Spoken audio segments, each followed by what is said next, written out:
The Oscars named Green Book Best Picture, but why that's so controversial, even Spike Lee turned his back on the announcement. We get into it, we talk about it. Coming up next, this is Relevant Daily.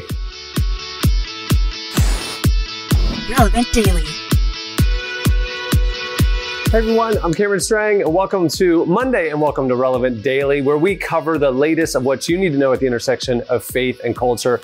Obviously, big night at the Oscars, but before we get into that, I want to tell you that today's episode is brought to you by Squarespace. Whether you need a landing page, a beautiful gallery, a professional blog, or an online store, it's all possible with Squarespace. They even have award-winning templates, customizable settings, and powerful e-commerce solutions, all without a single plugin. And right now, Squarespace is offering Relevant Daily viewers a special deal. Head over to squarespace.com/relevant for a free trial. And when you're ready to launch your website, use the offer code RELEVANT to save 10% off your first purchase of a website or domain. Huge thanks to Squarespace for sponsoring Relevant Daily. Well, big night in the entertainment and the film world, especially. To get into it and talk about the controversy and bring you through all of it is our very own Jesse Carey. Welcome to Relevant Daily, Jesse. Hey, thanks. Yeah, it was an interesting night at the Oscars, especially when it came to Best Picture, the big award of the night, going to Green Book. It kind of came out of nowhere. A lot of people weren't expecting it. But like you said, Cameron, it's not without controversy. It was so controversial that Spike Lee, who a lot of people were saying it was his time to win an award for Black Klansman, actually stood up and turned his back to the stage because he was so outraged by the Academy awarding it to Green Book. So, Cameron, are you familiar with the story of Green Book? Yeah, I am. But, I mean, okay, before you get into that, did he stand up and turn his back because he was disgusted by the choice, or was there something deeper that this was like an offensive decision because of the content of the film?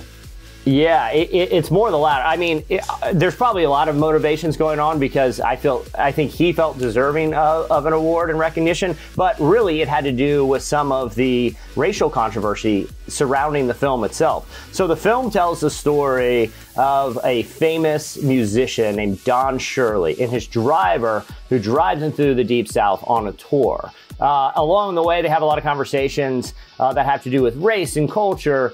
And the part of what made it so problematic is Don Shirley's family has come out after, the film was released. And so the screenwriter never even contacted us. That the picture of their father, of Don Shirley, that the movie paints and his ideas about race and culture were grossly misrepresented. And there was no effort made to contact the family to get their thoughts about what Don Shirley actually thought about this stuff.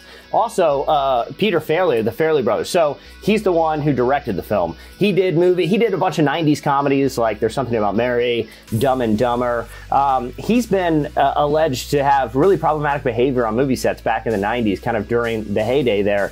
There's been actresses that have alleged that he even exposed himself repeatedly on set. So the film is problematic in a lot of ways, and I think that's why people like Spike Lee and a lot of people on Twitter are really upset and shocked that Green Book won Best Picture, especially because, Cameron, this was a year that the Oscars could have really disrupted the format. They could have done it by one of two ways. One, they could have awarded Best Picture to a big blockbuster, which they generally don't do. I mean, Titanic has won Best Picture, but there's never been a big superhero action movie.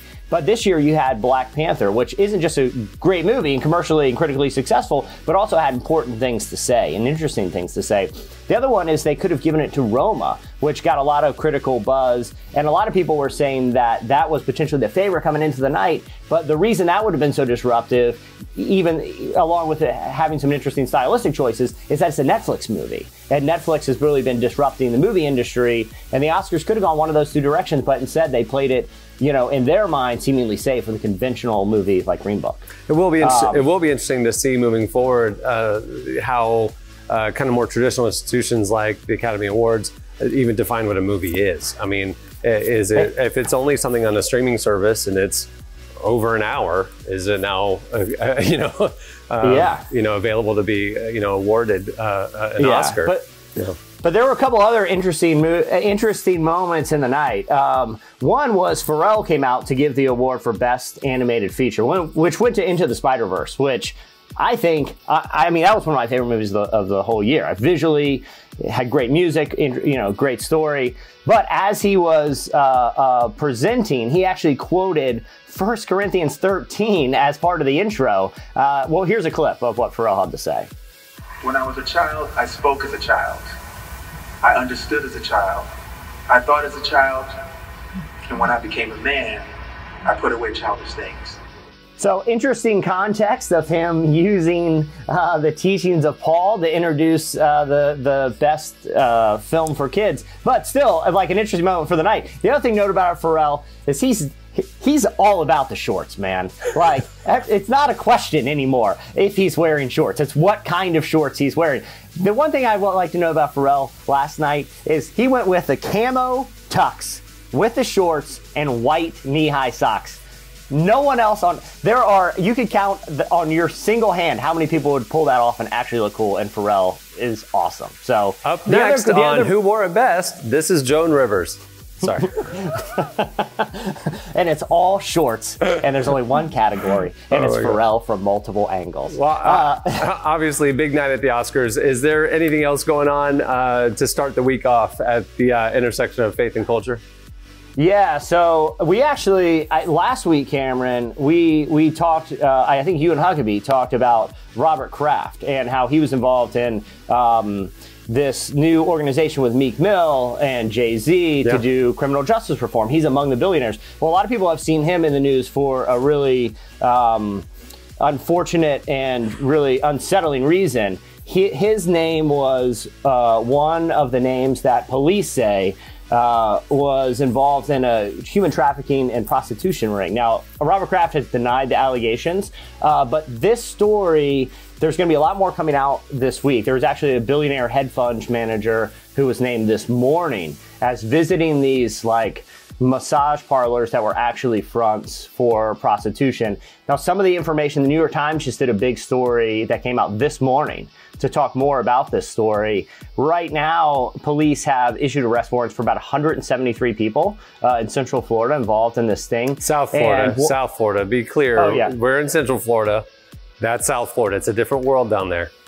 Well, in South Florida, one of the kind of disturbing things is that what they've revealed is that a lot of the women involved in this prostitution ring were actually immigrant women who were forced or tricked into working at these storefront massage parlors, were actually front for sex trafficking, because the people who had trafficked them to the United States were forcing them to pay back their debt. So it's a really disturbing story, and there's a lot of victims here. And so it's, I wouldn't be surprised if more, but there's been rumors. Adam Schefter from ESPN actually reported when Robert Kraft's name was released as one of the people that were involved in this sting operation. He actually tweeted out that he doesn't even think Robert Kraft is the biggest name to be involved in this. Yeah. It's incredibly unsettling and also sadly very common. Every city of America has these sorts of institutions, and they are widely known to be a front for people being trafficked against their will. And credit to the South Florida law enforcement for doing a multi-month sting operation. They say they have video of every person that they have named, and so maybe this will be the beginning of the end to kind of bust open that kind of secret, widely known secret in American culture. So we'll be following that, and also a lot more on Oscar coverage and everything else. Tune in to relevantmagazine.com. We got a lot going on today. And also, if you like Relevant Daily, go ahead and subscribe. Wherever you're watching or listening right now, hit subscribe. We come to you every weekday, Monday through Friday, first thing in the morning, to bring you the latest, what's happening in culture and faith. Hey, thanks to Squarespace for sponsoring this episode. Remember, go to squarespace.com/relevant. For a special or for a free trial, and then use offer code RELEVANT to save 10% off your first purchase of a website or domain at Squarespace. Great job, Jesse. You and Huck are bringing the goods. I'm really enjoying this. Relevant Daily has been a lot of fun. Hey, everybody, thanks for watching. We will see you tomorrow. Relevant Daily.